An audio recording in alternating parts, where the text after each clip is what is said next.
Estamos começando mais um programa Quadrangular, uma igreja em ação. Eu sou o pastor Carlos César e daqui a pouco você vai ouvir a palavra de Deus, uma palavra que a minha oração é que vá ao encontro da sua necessidade, do desejo do seu coração. Tenho certeza que Deus fala sempre que nós abrimos o nosso coração a Ele. E nós estamos aqui todos os domingos na Igreja do Evangelho Quadrangular, na rua Pascoal Augusto Verlangieri, número 75, no Jardim Novo Horizonte, esperando você para participar conosco dos nossos cultos. Nós temos reuniões sempre às 9 da manhã, Escola Bíblica Quadrangular, e às 18 horas é o horário do nosso culto. Nós estamos aqui de portas abertas esperando por você. Queridos, olha, eu gostaria que você chamasse, anunciasse a nossa programação através dos nossos canais. Nós estamos na internet, o nosso site é o quadrangularnh.com.br e também no Facebook. O nosso Facebook você pode encontrar lá no nosso site, o nosso e-mail, você pode entrar em contato conosco, é contato@quadrangularnh.com.br. Acompanhe agora, ligue, anuncie, divulgue a nossa programação, acompanhe a palavra de Deus neste momento. Tenho certeza que Deus vai falar com você.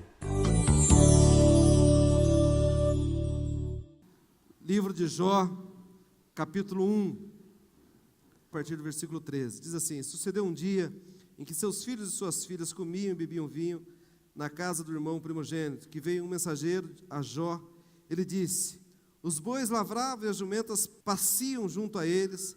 De repente deram sobre eles os sabeus e os levaram. E mataram aos servos a fio de espada. Só eu escapei para trazer-te a nova. Falava este ainda quando veio outro e disse: olha, fogo desceu e caiu do céu, e queimou as ovelhas e os servos e os consumiu. Só eu escapei para trazer a nova.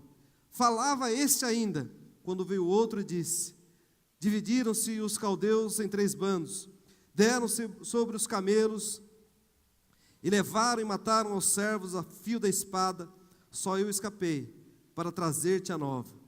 Falava ainda este, quando veio outro e disse: estando teus filhos e tuas filhas comendo e bebendo vinho em casa do irmão primogênito, eis que se levantou grande vento do lado do deserto e deu nos 4 cantos da casa, a qual caiu sobre eles e morreram.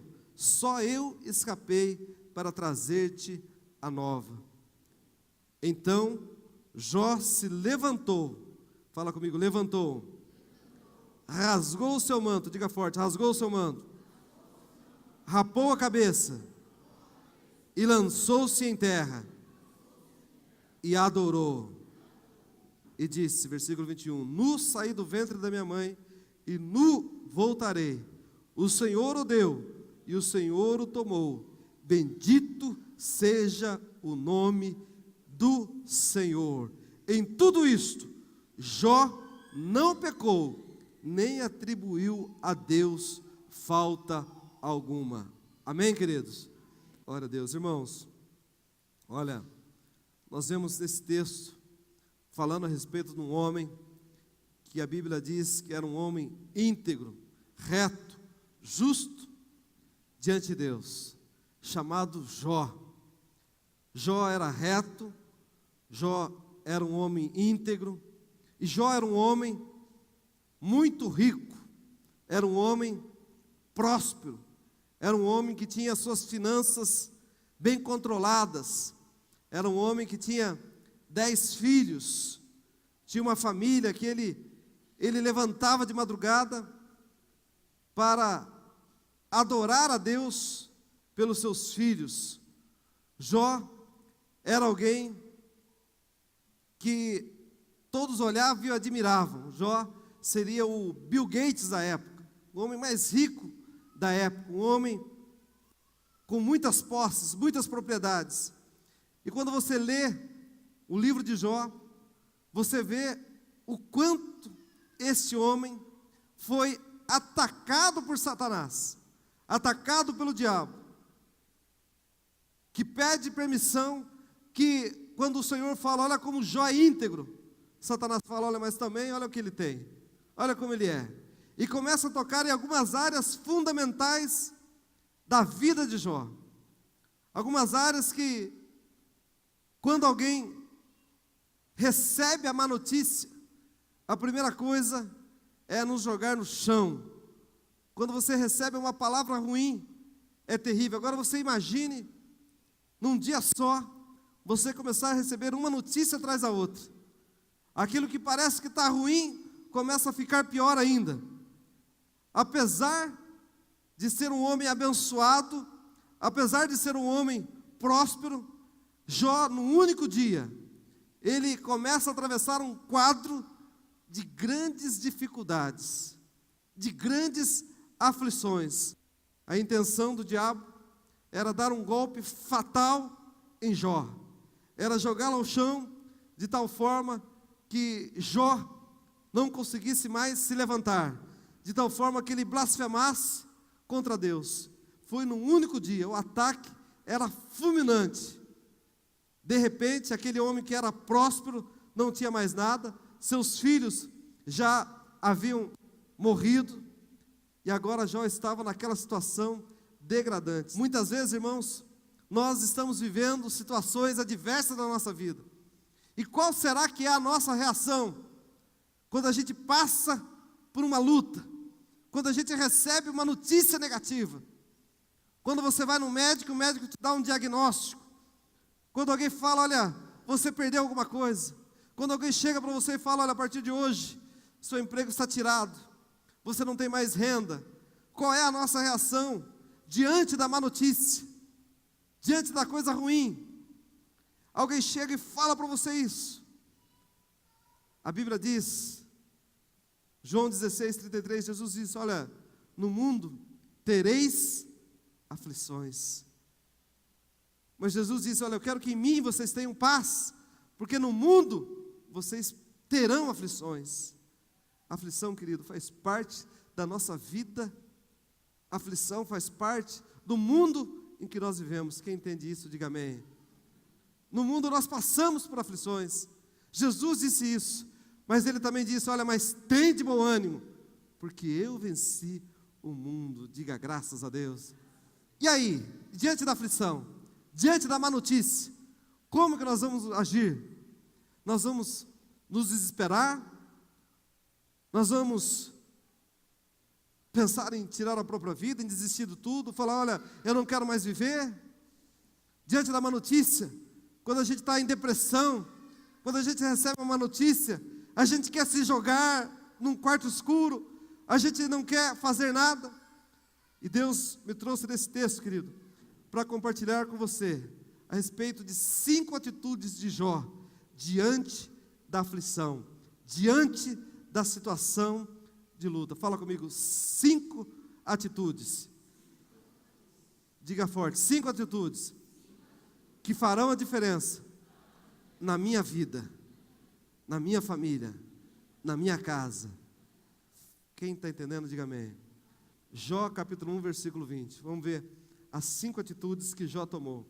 Capítulo 1, versículo 20 de Jó. A Bíblia diz, então Jó se levantou. Fala comigo, Jó se levantou. Queridos, quando você recebe uma notícia, você já imaginou recebendo tanta notícia ruim? Perdeu um filho, meu Deus do céu. Não quero nem imaginar. Nem imaginar. O filho, esses dias, ontem, quando eu saí, ele passou de sexta para sábado, meu filho teve febre à noite, vomitou, e só Deus conhece o meu coração, como que eu estava nas viagens, porque meu filho estava com febre. Meu Deus do céu, não quero nem imaginar outras coisas. Filho é tudo na nossa vida. Jó perdeu 10 filhos num só dia. Jó perdeu toda a sua riqueza, todo o seu posicionamento. Mas e aí, o que ele faz? Eu vou ficar num quarto escuro, vou ficar fechado, não quero ver mais ninguém. Eu vou ficar deitado, vou ficar me lamentando, vou ficar murmurando, Deus, por que isso? Por que daquilo? Por que daquilo outro? Por que só comigo? Por que tinha que ser eu? A Bíblia diz a primeira atitude de Jó, fala comigo, a primeira atitude. Fala comigo, ele se levantou. Faz assim, se levantar. Fala assim, é tomar posição. Sabe, querido, é sair da posição da inércia. Não vai adiantar nada você ficar prostrado. Não vai adiantar nada você ficar jogado numa cama. Não vai adiantar nada você ficar na mesmice. Você precisa se movimentar. Você sabe, meu irmão, Jó não ficou parado. Talvez ele tinha todo motivo para falar, agora não adianta mais viver, eu já perdi tudo. Já perdi toda a minha riqueza, já perdi meus filhos. O que eu vou fazer agora? Sabe, irmãos, Jó estava numa posição caída, jogado ao chão. Mas a Bíblia diz que ele se levantou, meu irmão.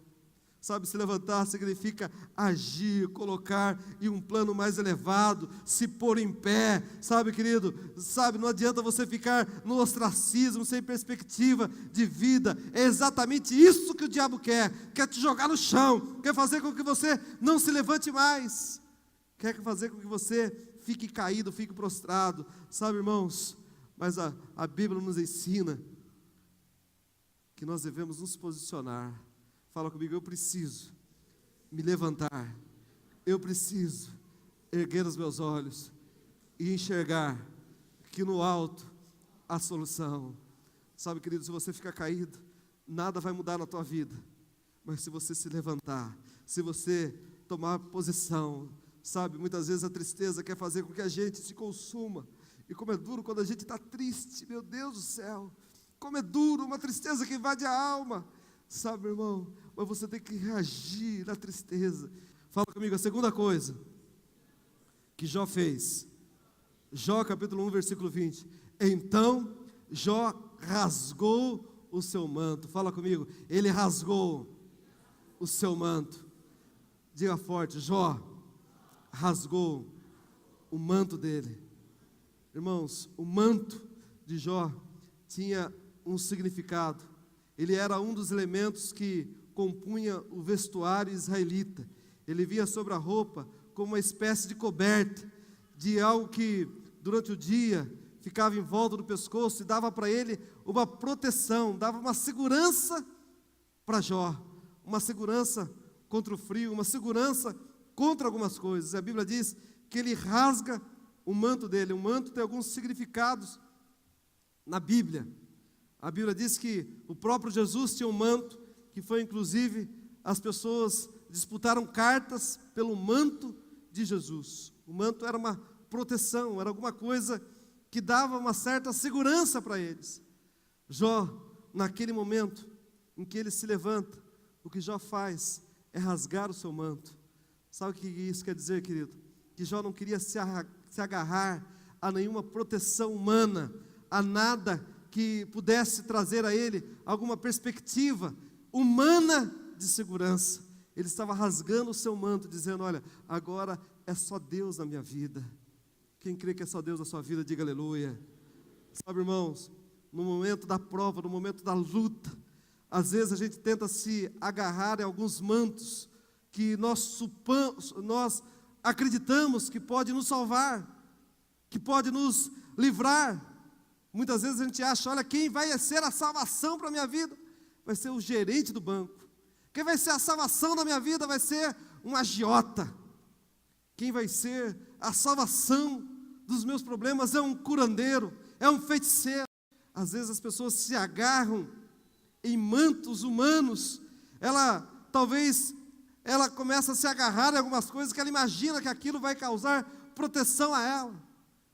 Mas Deus está falando para mim e para você, nessa noite, querido, rasgue todos os mantos humanos. Quem está entendendo, diga amém. Fala assim, eu só quero me agarrar no Senhor. A Bíblia diz que a terceira coisa que Jó fez, fala comigo, a terceira coisa, Jó rapou a cabeça. Amém, irmãos? Rapar a cabeça, irmãos, é um ato de total humilhação, porque o cabelo significa honra para o homem, significava honra para Jó, mas Jó rapa a sua cabeça, porque ele se humilha diante do Senhor. Ele está dizendo, olha, eu estou rompendo toda aliança com os homens, mas eu quero renovar a minha aliança com Deus. Rapar a cabeça era símbolo de renovar a aliança com Deus. Certo dia, o próprio Paulo rapou a sua cabeça lá na igreja de Corinto, porque ele estava mostrando toda a sua humilhação. Nós precisamos muitas vezes, irmãos, nos humilhar. A Bíblia diz que aqueles que se humilham serão exaltados. Diga graças a Deus, diga aleluia. Sabe, irmãos, nós precisamos ter a convicção de que o Senhor está conosco. Mateus capítulo 23, versículo 12, a Bíblia diz: e ao que si mesmo se exaltar, será humilhado, e aquele que a si mesmo se humilhar, este será exaltado. Diga graças a Deus. Então, queridos, se está difícil na tua vida, às vezes a gente está passando por uma luta, e ao invés da gente se humilhar e fazer como Jó, que se humilhou diante do Senhor, a gente usa uma posição de arrogância e começa a querer gritar com Deus, humilhar a Deus. Ao invés de a gente se humilhar, a gente começa a dizer: mas Deus, por que fez isso? O Senhor é isso, o Senhor é aquilo, o Senhor é aquilo outro. A Bíblia diz que Jó se humilhou, meu querido. Se humilhe diante do Senhor. Quem está entendendo, diga amém. Amém, irmãos?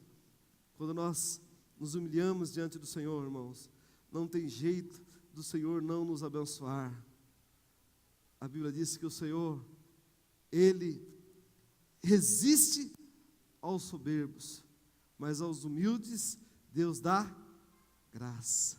O Senhor abençoa. Quem quer a bênção de Deus aí, diga aleluia. Fala assim: Senhor, nesta noite eu quero a tua bênção. Tiago 4,10, a Bíblia diz: humilhai-vos perante o Senhor, e Ele vos exaltará. Amém, irmãos? Humilhai-vos perante o Senhor, e Ele vos exaltará. Fala assim comigo, quarta coisa, quarta atitude de Jó. Jó se lançou em terra, ele se humilhou até ao pó, ele inclinou a sua cabeça e ele foi até o chão, irmãos. Ele pôde dizer: olha, nu saí do ventre da minha mãe, nu voltarei para o pó. Deus deu, Deus tirou, louvado seja o nome do Senhor. Jó, em tudo, ele glorificou a Deus. Jó se humilhou ao Senhor. A Bíblia diz no Salmo 51, versículo 17: sacrifícios para Deus de louvor, sacrifícios são o espírito quebrantado, o coração quebrantado e contrito, o Senhor não despreza. Diga graças a Deus. Fala comigo, o coração quebrantado. Diga forte, o coração quebrantado, o Senhor não despreza. Amém, irmãos? Quem aqui estão prontos para adorar a Deus, diga aleluia. Fala assim: Senhor, eu quero me levantar. Senhor, eu quero rasgar as minhas vestes. Senhor, eu quero me lançar ao pó. Amém, queridos? Se lançar ao pó, nós precisamos nos quebrantar diante do Senhor, nos humilhar diante de Deus, nos lançarmos em terra. Fala comigo, a quinta atitude, diga forte, a quinta atitude de Jó: ele adorou ao Senhor no meio da prova. Será que é fácil isso, querido? Adorar a Deus? Será que você adoraria a Deus? Será que a gente consegue isso?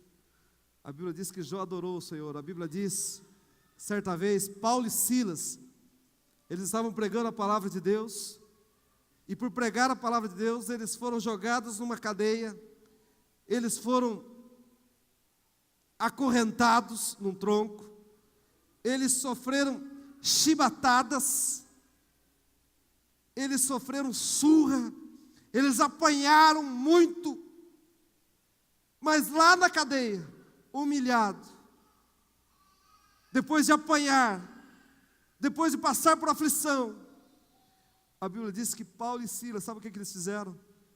Eles adoraram a Deus, eles glorificaram o Senhor, eles adoraram o Senhor. Oh, querido, não é fácil adorar a Deus no meio da luta, não é fácil quando você passa pela luta, não é fácil você glorificar a Deus. o diabo não contava com essa, meu querido. Talvez o diabo conte no momento que você está passando por aflição, no momento que você está passando por luta, ele conta que você vai blasfemar, ele conta que você vai desistir, ele conta que você vai desanimar, ele conta que você vai falar assim: olha, eu vou entregar os pontos, eu não quero mais saber do meu casamento, eu não quero mais saber da minha esposa, eu não quero mais saber do meu filho. Às vezes o diabo conta que você vai falar assim: eu não quero mais saber da minha família, conta que você vai desistir.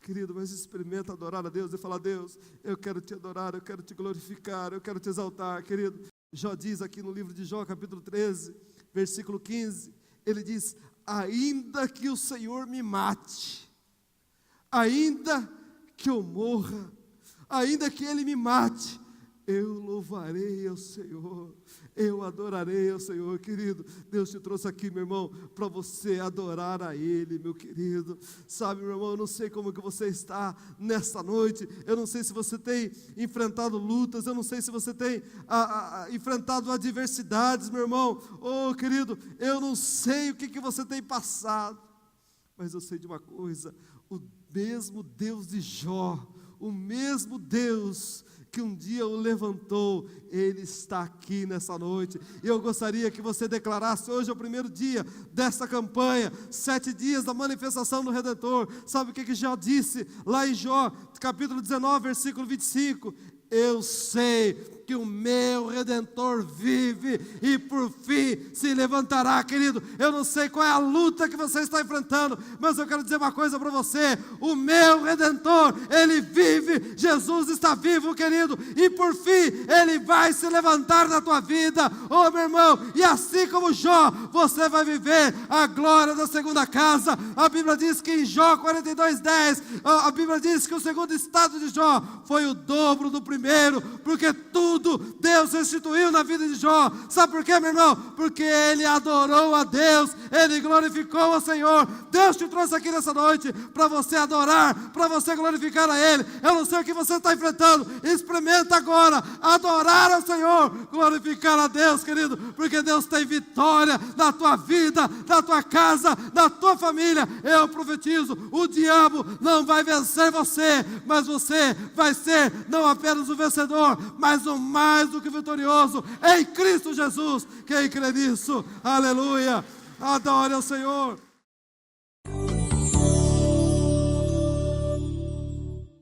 Olha, o poder dessa palavra já está liberado na tua vida.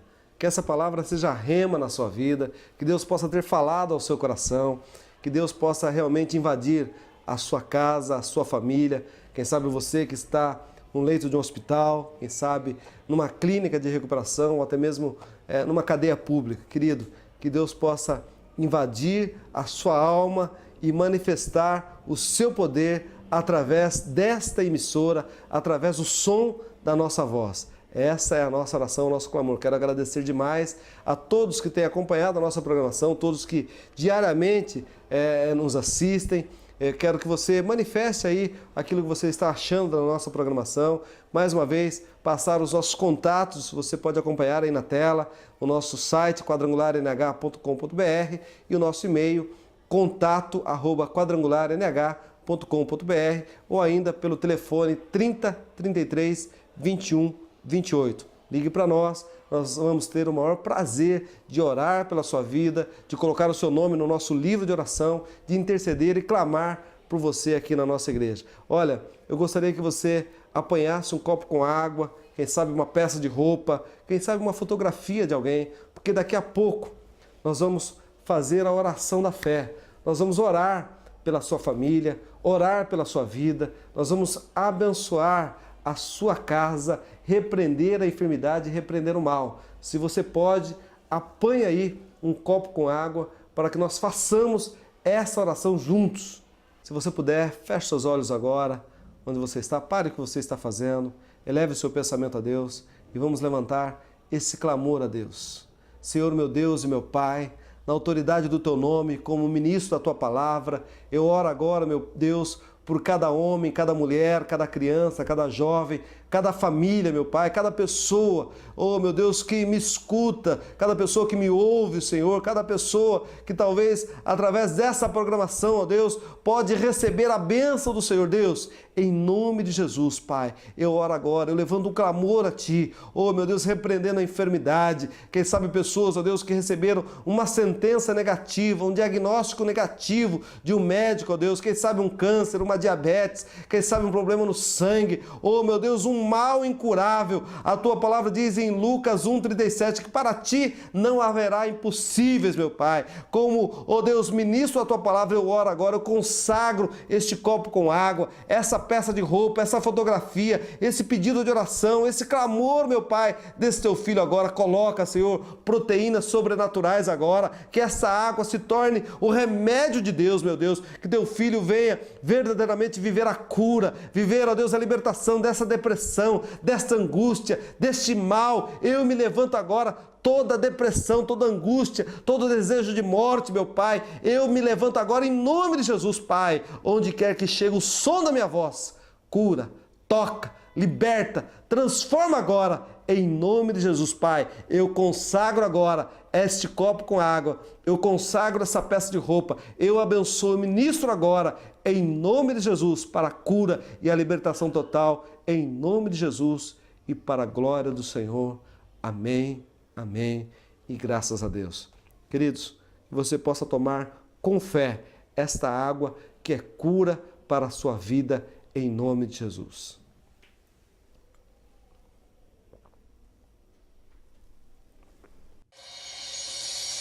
Não há melhor lugar pra gente ser feliz, melhor que o cantinho da gente. Não há melhor lugar pra se sentir tão bem. Lugar melhor igual não tem. Não há melhor lugar, melhor que o nosso lar. Igreja do Evangelho Quadrangular. Estamos vivendo uma semana muito especial, porque essa é a semana em que no domingo se comemora o Dia das Mães. A mãe é a nossa genitora, é aquela que nos gerou, é aquela que Deus deu o dom e o direito, o privilégio de gerar a vida, de gerar o maior milagre, que é o milagre da existência, o milagre da vida. Então, a minha oração é para que Deus abençoe todas as mães. Você, mãe do primeiro filho, ou você, mãe mais idosa, você que já é mãe e já é até avó. Queridos, eu oro para que Deus abençoe abundantemente a sua vida, que você possa ter um domingo de festa abençoado e que você possa se lembrar da sua mãe. Olha, é muito triste quando a gente vê pessoas que só se lembram das pessoas quando ela já não pode mais nem sentir o calor do abraço. Só diz palavra para alguém quando ela já nem sente e ela já nem pode mais ouvir aquelas palavras. Tem gente que manda flores para alguém quando ela já não sente mais o cheiro da flor.